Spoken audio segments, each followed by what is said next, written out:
Thanks for staying with us here on The Real Story. We just took a deep dive into the candidate who won the Republican primary for U.S. Senate and will now face Chris Murphy come November in a highly divided and tense Congress. Right now, it can't be understated how critical these national races are, because we're not just talking about the results dictating which person will represent you in D.C.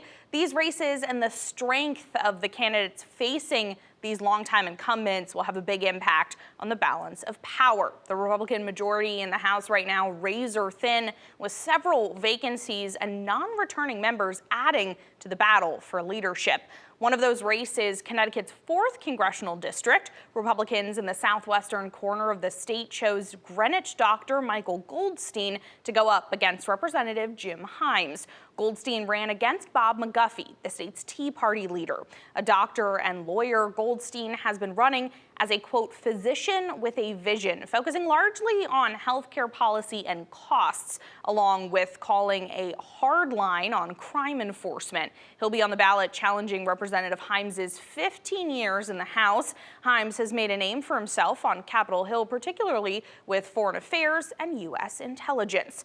You'll see Senator Murphy up for re-election and Matthew Corey, who we just spoke with, opposing him. Connecticut's other senator, Richard Blumenthal, not up for re-election until 2028. And then there are Connecticut's other 4 House races. None of Connecticut's 5 Democratic representatives had a primary this year. No other Democrat candidate challenged them, but you'll see challenges against them from Republicans and independents on your general election ballot in November. While the D.C. races are big, the state-level races are crowded and just as important this election cycle. While we don't have time to get into all those different primaries, there were a few things we were keeping an eye on and a bit unresolved still. A shock in Hamden, which will require a Secretary of the State recount. Here's what we do know. Early primary night, Lori Sweet was giving a victory speech, and Jennifer Pope had called to concede. But just before midnight, election officials called Pope to tell her she was actually the winner by just 2 votes. They say the original tally that showed Sweet winning by 69 votes was actually human error, as one polling place had technical problems, forcing a hand recount. As of right now, that race was called for Pope by those 2 votes, but both progressive candidates are waiting for an automatically triggered state recount.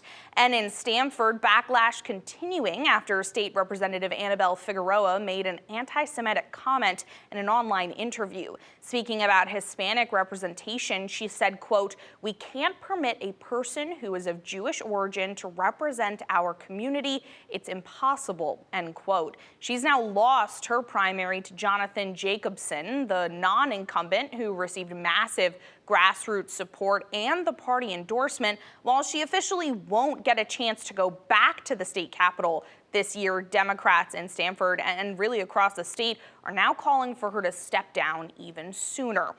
Early voting will start October 21st, so we're quickly approaching polls opening. That does it for us, though, here now on The Real Story, but we will have continuous election coverage on air and online over the next few weeks. You can watch these segments again or on fox61.com or by downloading the free Fox 61 app, and watch The Real Story every Sunday at 10 a.m. right here on Fox 61 and streaming on Fox 61 Plus. Have a great morning.